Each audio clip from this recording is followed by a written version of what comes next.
Well, the Packers offseason program is just wrapping up now with minicamp coming to an end. And now we have a long month and a half ahead until training camp kicks off on July 26th. But there is still plenty of time to look at this Green Bay Packers roster heading into the season. One of the most interesting years for the Packers in the past 3 decades, I would say, another transition period we have on our hands. So today, me and my co-host, Big B, are going to be the Wolves of Oneida Street here today, and we are going to be doing our stock report on the Packers. Big B, are you ready to be a finance bro? Never done this before, so I guess so. Yeah, let's roll. All right, so let's do this. We are going to be going over some players that we are buying low, going over some players that we are selling high, some players that we are panic selling, and then finally, players that we are avoiding like the plague. So let's start off with buying low. I think the most interesting category out of all of these. For me, let's just go player by player, Big B, get out our thoughts on them. My first pick is a very interesting one, Tariq Carpenter, who revealed during the Packers draft pre-stream, I want to say, with Larry McCarron on Wednesday before the draft, that the Packers had switched him to inside linebacker. His original position was safety, coming out of Georgia Tech, I want to say, in the sixth Yes. round of the draft. And we saw Tariq a lot on special teams this past year, was a key contributor for Rich Bisaccia on that side of the ball, but did not see much of him on defense, even with the state safety position in constant rotation. And with Tariq, he was always kind of a hybrid player, and that was the idea when they drafted him. But this year, they're looking to get him some playing time at inside linebacker. And I didn't realize this, and it would probably help if I saw him in person, but he is really, compared to Devondre Campbell, not that much different in height or weight. He seems to be a little more compact, I guess you would say, and not as lengthy as your typical inside linebacker, but his skills much more aligned with inside linebacker position. He can hit, folks. All right. So I am buying low on Tariq Carpenter, especially because this inside linebacker position is going to be interesting to watch this season, because obviously Campbell and Quay Walker are your two starters. And then outside of that, it's kind of a toss-up between Isaiah McDuffie, Eric Wilson, another special teamer in there, and then Tariq Carpenter heading to year two in this Packers system. So that's my first player I'm buying low. Who do you got, Big B? Well, I'm gonna go with somebody who we just signed, I think, like a few weeks ago. I Mhm. think Emmanuel Wilson, running back. Like I just said, we just picked him up a few weeks ago. So, we really don't know much about him, but he had a phenomenal career in college. I don't know where he went to college. That's over my head right now. But He he, just had a I phenomenal career there. yes, he had a phenomenal career though, and that's all I know. And he can really put a mark on this season for next season. I don't know if that makes sense. I don't think that makes sense, but he's pretty much playing for a spot next year Okay. because you have AJ Dillon with his expiring contract, Aaron Jones with I think over 30 million cap hit next year. So there's going to be some movement in the running back room next year. Every running back is going to be fighting for a potential spot next year, and I can definitely see Emmanuel Wilson doing that. But first, he has to beat out, Tyler Goodson, Patrick Taylor, seventh round draft pick Luke Nichols. So he has some work to do, but I think he could be really special. Okay, I'm gonna flip over to my third player since you brought him up. Tyler Goodson is another one that I'm buying low on. You mentioned all the names in that running back room. It's a crowded space right now. And Aaron Jones and AJ Dillon are obviously going to get the bulk of the carries in this year. But once again, like you mentioned, their futures past this year is undetermined. I would like to see them re-sign AJ Dillon. I know there's a few fans out there that would not like to see that, but I would love to see AJ Dillon stick around, not only for what he adds on the field, but also off the field, obviously. And with Tyler Goodson out of Iowa, was undrafted free agent last year, just a really shifty guy, could almost be compared to Aaron Jones. Think he could do a lot in the receiving game. And like you said, all of the backup running backs, including Patrick Taylor, who's been with this team for a long time now, are fighting for, not only to get paid this year, to pay the rent, and then also to hopefully earn a spot on the team next year. So Tyler Goodson is my running back guy. Big B, who do you got next? My guy is undrafted free agent Malik Heath. He worked with the Ones yesterday, I believe, which was day one, a mandatory minicamp. He had some action with the Ones, and he's made a play a day, and that's what you need to make a roster spot when you're an undrafted player. So I'm definitely looking forward to seeing him in training camp this year. I definitely think he can make some noise late or in training camp, and I probably will make the practice squad if he keeps up making a play a day. Yeah, absolutely. Went to Mississippi State and Ole Miss. Yeah, and one random thing about Malik Heath, and then Oh also boy. the other free agent wide receiver they signed, Jeff Cotton. Just two very random names. Like those are names you'd expect to hear on the 2012 practice squad, but they are alive and in front of us on this Packers practice field. Yeah, you've heard a lot about Malik Heath, maybe building some repertoire with Jordan Love. You said he was running with the Ones, and then also Sean Clifford and Denny Etling, the two backup quarterbacks. Um, then for my last player that I'm buying low on, I am going with the most proven guy out of these three, and that is Josiah DeGuara, who is heading into his fourth year here of his rookie contract, has had an interesting career in Green Bay so far. Last year, we saw the most of him than we have and of him so yet. He got a lot more involved in this Matt LaFleur offense, and I hope that continues to be the case. We didn't see too much of him in the receiving game besides, a few checkdowns. Maybe that's just not his role on this team. He did a lot of that in Cincinnati with now Badgers coach Luke Fickle. But really excited to see what Josiah can do this upcoming year, especially hopefully now a much more involved running game with this offense. So Josiah is another guy I'm buying low on. Big B, who is your last guy in this category? Well, I'm going with Andy Herman's favorite player, Hmm. Ennis Gaines. He definitely earned some playing time at the end of last year, playing in the slot a little bit in the final few games, and he's been running in the slot, I think, with the twos during mandatory minicamp. He could actually, get some playing time this year with the unproven safety room, and Yes. I could definitely see him making a spot this year. And I mean, he's been with the team for it feels like 10 years now, so I'd definitely like to see him get some playing time. Yes, man. This training camp is just one that is made of dreams for the training camp nuts like us too. So many different position battles. And usually every other year, it's just like, oh, who's going to win left tackle too? But this year, there's like actual starting jobs on the line with a lot of guys that we're really unfamiliar with. Hmm. Safety, Darnell Savage is your one starter to start the year, you would think. And even he, it's like he might not even last all season as a starter.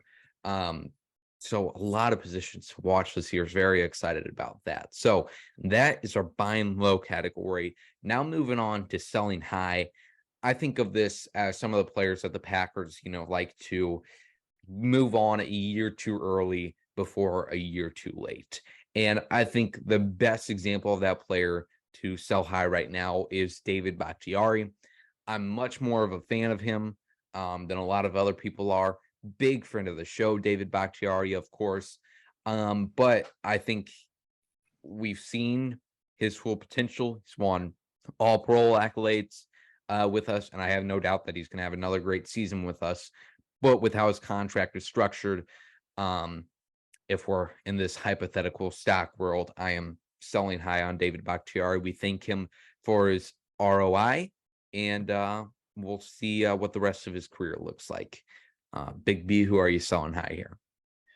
It pains me to say this, but I have to go with my guy, Rasul Douglas. Mm, I just don't see him playing any better than he has, especially in was it 2021 where yep. he broke out.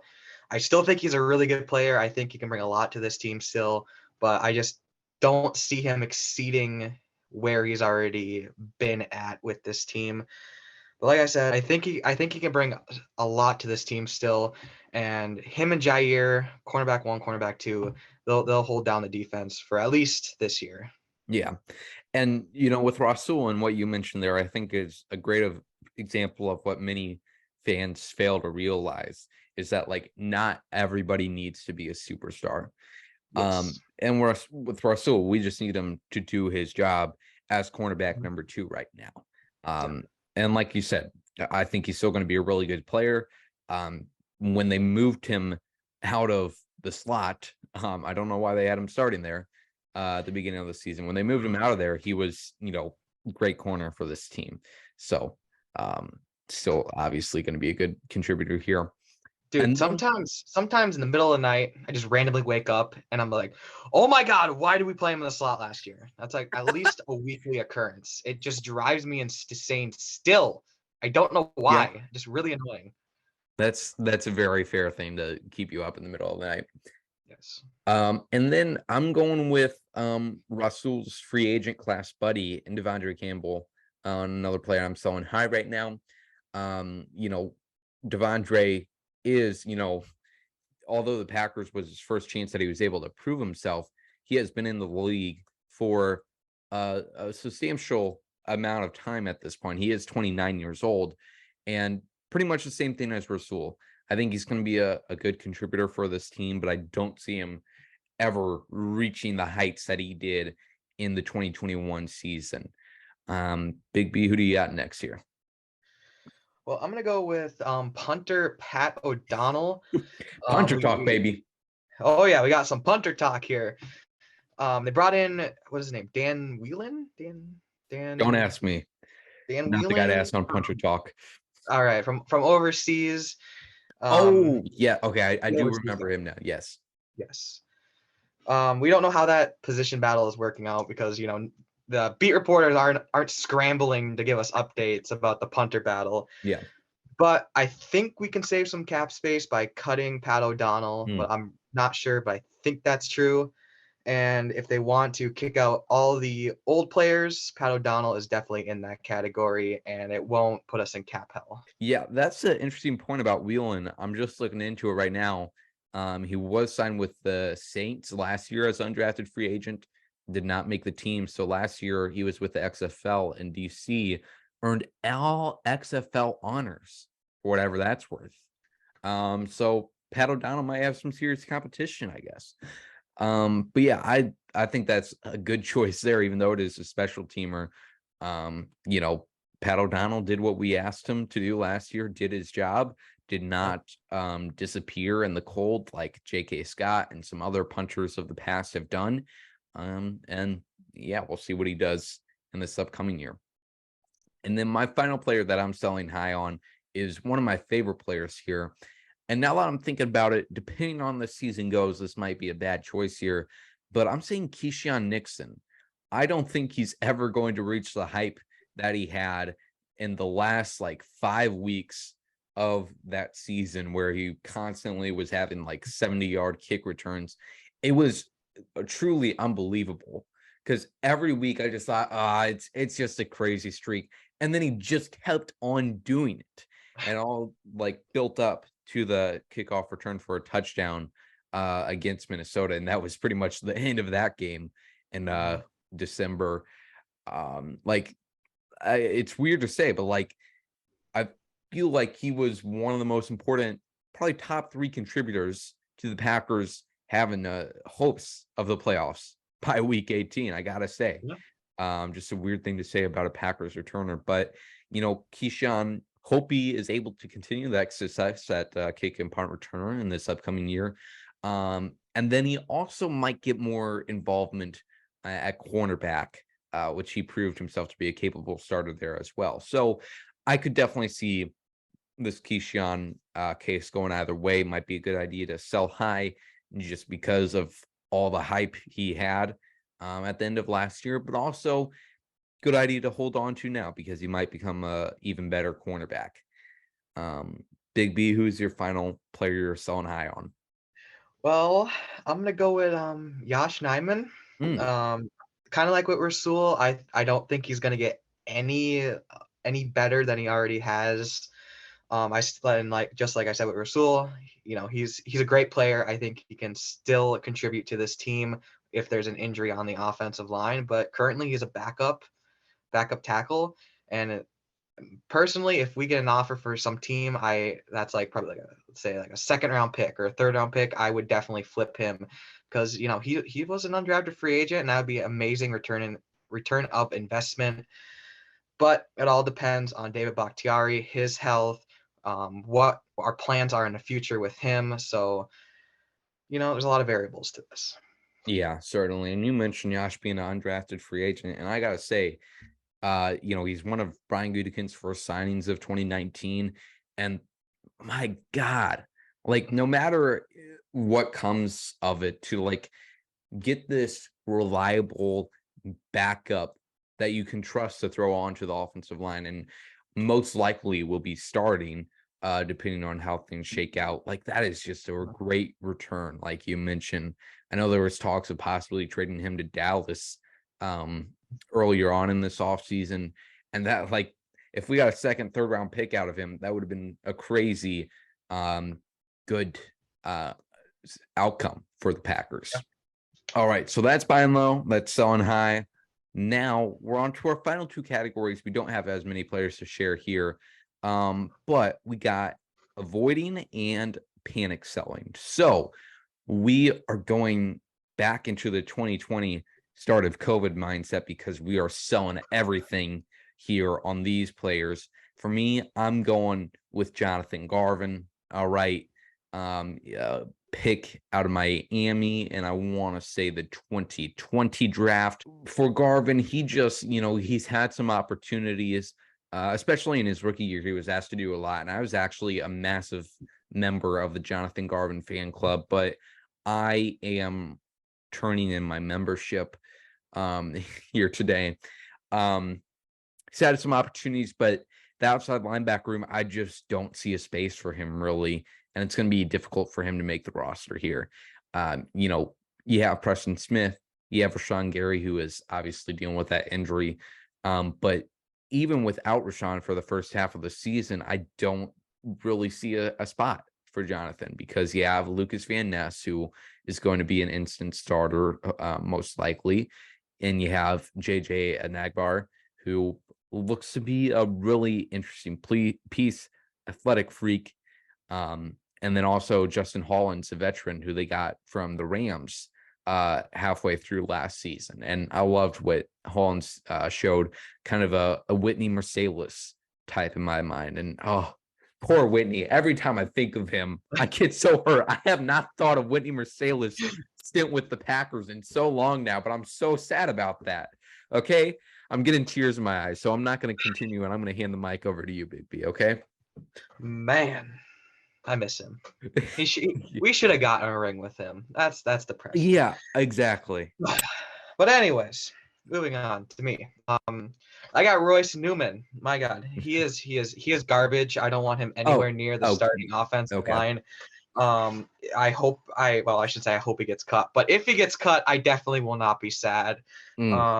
Yeah, he's just one of those players where I just cannot stand. And if we ever throw him out on the offensive line again, I will jump off a cliff. All right. Well, that was brutal. I will call you out if you are there in training camp asking for his autograph, but I don't think that'll be happening. But hey, look, Royce Newman grew up in Nashville, Illinois. I'm a fellow Southern Illinoisan, so like I don't want to hate him on him too much, but he's hashtag not great, Bob. Okay. Now on to these players that we are avoiding buying.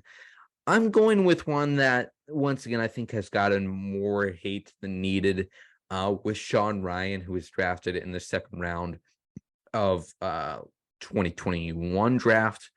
He's drafted as an offensive tackle, but was one of those players that the Packers just seem to have a weird infatuation with, of arms are too short to play tackle in the pros, so they're more than likely a guard, and then they can kind of write that off as versatility. But him, I mean, one, being a second round draft pick, and by the time training camp was halfway over, not receiving many opportunities was concerning. And then also the suspension for a few games last year, not helping his case either. And even though I posted on my Twitter feed that he's body goals a few weeks ago, he's working on an uphill battle this next year for sure. I think they'll probably be on the roster or practice squad, but who knows? Who knows, really? All right, Big B, final player who are you avoiding? All right. Well, I'm gonna not say who I put in our script here because I remembered there's a certain player named Dolan Levitt who you know Dolan's in that category where I just hope he never touches the field. He's a great special teams Oh, player, okay, and yeah. that's as far as he's allowed to go. But if he's on defense, Lord have mercy. You better watch out because I am coming for Joe Barry because that is just unacceptable if he ever touches the field on the defensive side of the football. Oh, He can stay on special teams. He's great on special teams. But if he ever touches defense, we're going to have some problems. Thank you. okay. Yeah. The times we Yeah, saw I'm right. number There's no argument here. I'm right. I'm the right. time we saw the few times we saw Dolan either in the preseason or regular season lining up from scrimmage, it did not go great for number 6. Well, that is where we are going to end this Packers stock report. We thank you so much for watching here today. Let us know all the players that you think of in these categories here. With that being said, we'll talk to you later. Make sure you follow us on all the social medias. And as always, go Pack Go.